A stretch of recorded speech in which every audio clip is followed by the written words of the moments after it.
4924।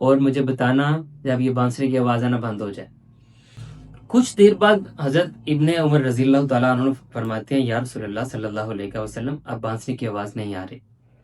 آقا انعامدار صلی اللہ علیہ وسلم اپنے کانوں کو آزاد کر دیتے ہیں، کچھ برائی نہیں بیان کرتے کہ آئندہ تم بانسری نہ سننا، بانسری کی آواز اچھی نہیں ہوتی یا کچھ ایسی بات۔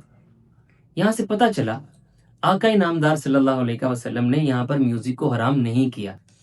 آپ جانتے ہی ہوں گے اتنا انشاءاللہ کہ حدیث کا ایک درجہ ہوتا ہے تقریری حدیث، یعنی آقا کے سامنے کوئی کام ہو رہا ہو اور آقا اسے منع نہ کریں۔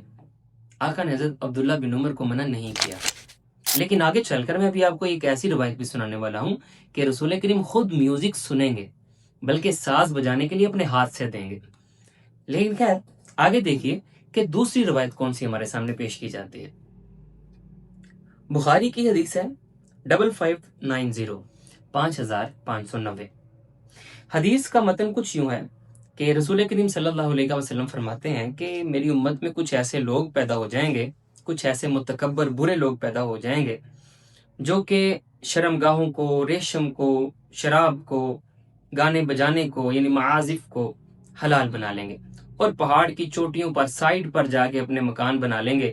چرواہے آئیں گے، ان کے جانور چرائیں گے، جب کبھی کوئی فقیر ان کے پاس اپنی ضرورت لے کر جائے گا تو وہ ٹالنے کے لیے اسے کہیں گے اچھا چلو ٹھیک ہے جاؤ کل آنا۔ یہ ایک کریکٹرسٹک ہے جو کہ رسول کریم صلی اللہ علیہ وسلم نے تنبیہ کے طور پر پیش کی۔ لیکن یہاں پر میرا ایک سوال ہے، آج زانہ اور معصومانہ سوال یہ ہے کہ پہلی چیز جو آقا انعامدار صلی اللہ علیہ وسلم نے یہاں پر نام لی ہے نا، وہ معازف نہیں ہے، بلکہ پہلی ہے یستحلون الحرا، وہ اپنی شرمگاہوں کو حلال کر لیں گے۔ یہاں پر آپ کے ذہن میں نہیں آیا کہ شرمگاہیں تو پھر مطلقاً حرام ہونی چاہیے، بیویوں کے ساتھ بھی آپ کا انٹرکورس والا معاملہ ختم ہو جانا چاہیے، کیونکہ آقا انعامدار صلی اللہ علیہ وسلم نے یہاں پر مطلقاً کہا ہے کہ میری قوم کے کچھ ایسے لوگ ہوں گے جو شرمگاہوں کو حلال کر لیں گے۔ تو یہاں پر ہم عقل کا پیمانہ دوڑایا، ہم نے سوچا کہ شرمگاہیں مطلقاً حرام نہیں ہیں، یہاں پر آقا کا مطلب یہ ہے کہ شرمگاہوں کا نجائز استعمال حلال کر لیں گے۔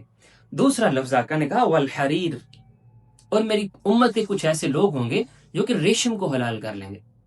یہاں پر آپ نے سوچا کہ نہیں، خواتین پر تو ریشم حلال ہے، تو یہاں پر آقا کا مقصد یہ نہیں ہے کہ ریشم کو جلا ہی دو سارے کو نکال کر، نہیں، یہاں پر آقا کا مطلب یہ ہے ریشم کا نجائز پورشن یعنی مرد لوگ بھی اپنے اوپر تکبر کے طور پر حلال کر لیں گے۔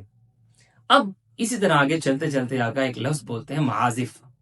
جب آپ نے حرا یعنی شرمگاہوں کو مطلقاً نہیں لیا، کہ آپ نے یہ نہیں سمجھا کہ شرمگاہیں مطلقاً ہی حرام ہیں، یعنی انٹرکورس دخول کرنا ہی نہیں ہے، آپ نے یہ نہیں سمجھا، آپ نے سمجھا نہیں شادی والا کرنا ہے، شادی کے بغیر والا زناکاری نہیں کرنی۔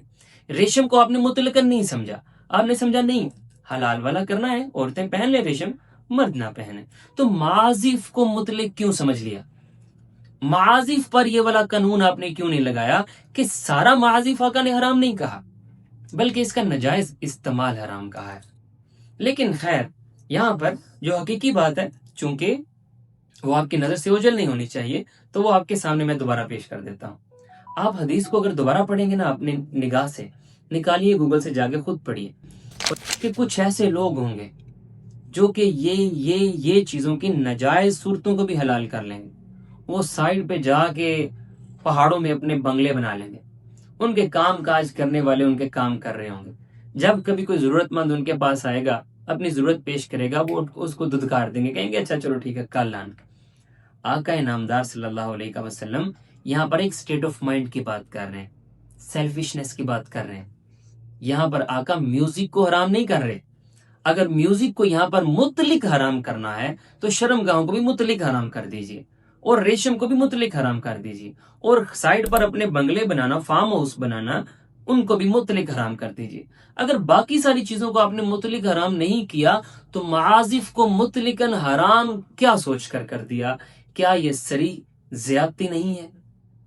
آگے دیکھیے، اب اگر آپ نے صحیح بخاری کی 5590 والی حدیث اپنی نگاہوں سے پڑھ لی ہے کہ اس میں ترجمے میں جس کا مطلب زنا کیا گیا ہے، عربی میں زنا نہیں لکھا بلکہ اس کا صحیح ترجمہ شرمگاہ ہونا چاہیے تھا، تو آپ کو سمجھ آ گئی ہوگی کہ معازف کو بھی کلی طور پر حرام نہیں گرداننا۔ آئیے اب میرے ساتھ مل کر ایک اور حدیث پڑھیے۔ یہ حدیث مسند احمد میں 15720 آپ کو مل جائے گی۔ حدیث کچھ یوں ہے، آقا انعامدار صلی اللہ علیہ وسلم گھر تشریف لاتے ہیں، اما عائشہ صدیقہ رضی اللہ تعالیٰ عنہ تشریف فرمائے، ساتھ ایک عورت ہے جو کہ گانے والی ہے۔ آپ ذرا غور کیجئے، آقا انعامدار صلی اللہ علیہ وسلم اندر داخل ہوتے ہیں اور کہتے ہیں، یا عائشہ، اے عائشہ، اتعرفین حاضی، کیا تم اس عورت کو جانتی ہو؟ قالت لا یا نبی اللہ، نہیں ہے اللہ کے نبی، میں تو اسے نہیں جانتی۔ پھر آقا خود اس کا تعارف کرواتے ہیں۔ آقا فرماتے ہیں، حاضی قینتن، یہ گلوکارہ ہے، فلاں قبیلے کی، گانے والی عورت ہے، عام عورت نہیں ہے، ویسے رہائشی نہیں ہے، پیشہ ور گانے والی ہے، اس کی مہارت ہی گانا ہے۔ آگے دیکھیے، پھر آقا خود پوچھتے ہیں حضرت عائشہ رضی اللہ تعالیٰ عنہ سے کہ تحبین ان تغنیا کی، کیا تو یہ پسند کرے گی کہ یہ آپ کے لیے گانا گائے؟ حضرت عائشہ رضی اللہ تعالیٰ عنہ فرماتی ہیں، قالت، انہوں نے فرمایا، نعم، بالکل یا رسول اللہ، گانا سننا چاہوں گی اس کا۔ اس کے بعد دیکھیے، رسول کریم صلی اللہ علیہ وسلم نے فَأَعْطَاهَا طَبْعًا، آقا انعامدار صلی اللہ علیہ وسلم نے اس گانے والے کو ایک پرات، ایک پلیٹ، ایک تھال دیا کہ لو اس کو بجاؤ اور گا کر سناؤ۔ اب وہ عورت بجا رہی ہے، گا رہی ہے، عائشہ صدیقہ رضی اللہ تعالیٰ عنہ بیٹھ کر سماعت فرما رہی ہیں، آقا انعامدار صلی اللہ علیہ وسلم بیٹھ کر سن رہے ہیں۔ اور اس کے بعد جب گانا ختم ہوتا ہے، جب وہ گا چکتی ہے، تو آقا انعامدار صلی اللہ علیہ وسلم فرماتے ہیں، قد نفخ الشیطان فی منخریہا، کہ شیطان نے اس کے نتنوں میں پھونک دیا ہے۔ اب یہاں پر دیکھیے، رسول کریم صلی اللہ علیہ وسلم نے خود، آقا انعامدار نے گانا بجانے کے لیے ایک تھال، اور یہ دف نہیں تھا، ایک تھال، ایک پلیٹ یا ایک برات دی کہ اس کو بجاؤ اور گا کر سناؤ۔ آپ خیر یہاں پر آپ یہ بھی کہہ سکتے ہیں کہ دف حلال تھی پہلے، آپ ایسا کریں ساتھ برات بھی حلال کر لیں، ایسے نہیں ہے۔ اصل میں اصول سمجھیے، رسول کریم صلی اللہ علیہ وسلم نے بجانے کی اجازت دی، بلکہ بجوایا سامنے بیٹھ کر، ساز، ایک تال، ایک ٹون میں، خوبصورتی کے لیے۔ ہاں یہاں پر ایک اشکال پیدا ہو سکتا ہے کہ رسول کریم صلی اللہ علیہ وسلم نے حضرت عائشہ صدیقہ رضی اللہ تعالیٰ عنہ کو پہلے گانا سنوایا، اور سنوانے کے بعد کہا کہ یہ دیکھو شیطان نے اس کے نتنوں میں پھونک دیا ہے۔ ہو سکتا ہے کوئی کہے کہ آقا نے اسی لیے پہلے سنوایا تھا تاکہ بعد میں کہہ سکیں یہ ایک بری چیز ہے، یہ شیطانی کام ہے، اس کو نہیں سننا۔ تو پھر سے میرا ایک سوال ہے، اتنی چیزیں آقا نے حرام گردانی ہیں، کیا آقا نے جب شراب کو حرام کرنا تھا پہلے شراب پلائی اور پھر کہا پیو، یہ آئندہ نہ پینا بری چیز ہے؟ ایسا نہیں ہے، حرام گرداننے کا یہ طریقہ آقا کا نہیں ہے، اور یہ ہوتا بھی نہیں ہے۔ یہاں پر پھر کیا مطلب ہوا؟ اس بات کو سمجھنے کے لیے آپ کو قرآن الحکیم کے قصہ ہاروت و ماروت کو اپنے ذہن میں لانا ہوگا۔ اللہ تعالیٰ نے خود ایک علم عطا کیا فرشتوں کے ذریعے سے، پھر فرشتے جب وہ علم سکھاتے، پہلے علم سکھاتے اور پھر ساتھ کہتے کہ ہم فتنہ ہیں، خبردار اس علم کا دھیان سے استعمال کرنا، ورنہ یہ سوچا بھی کیسے جا سکتا ہے کہ مالک کائنات اپنی مخلوق کو، انسانوں کو بالخصوص، کوئی حرام چیز سکھائے گا؟ ایسا نہیں ہے۔ یہاں پر ایک آزمائش ہے، ہر چیز کا ایک غلط استعمال ہو سکتا ہے۔